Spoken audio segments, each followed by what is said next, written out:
You might be able to explain this to me because I don't quite understand the repercussions. I don't fully understand the repercussions of this, but it's been announced that Victoria and New South Wales have lost their AAA credit rating. Victoria and New South Wales have lost their rolled gold AAA credit rating with the S&P Global, issuing downgrades that all cast a cloud over the federal government's prized AAA rating. Now, for the people that have no idea about the financial world, what does that actually mean and what will the repercussions be? Okay, allegedly, Standard & Poor's, S&P, they assess independently the governments to indicate whether the degree of sovereign risk. Because when you invest in a country, and if the government is weak, or the rule of law isn't enforced, or the fundamentals to the economy are weak, they'll get a low rating. So as a warning to anybody doing business within that country, not necessarily with the government, but within the country.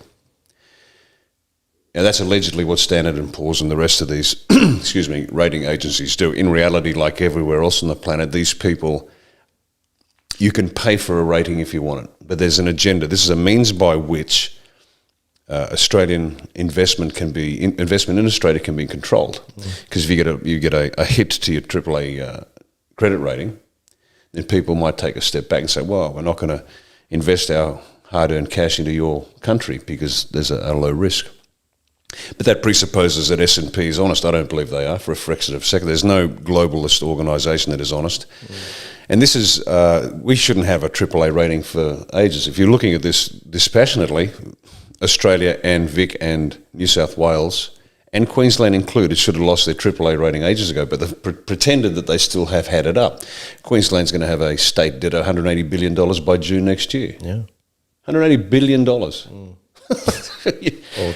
old Joshy, we've heard the news, we're going to be in debt till 2080, and somehow we've maintained our AAA rating, but now it's coming down. This is part of the game. It's a shill game. They want to continue to degrade our economy by telling the world, don't invest here. We don't get the foreign investment, which is useful, not necessary, but useful. And so this is another brick in the wall to destroying our economy. And so we collapse the economy.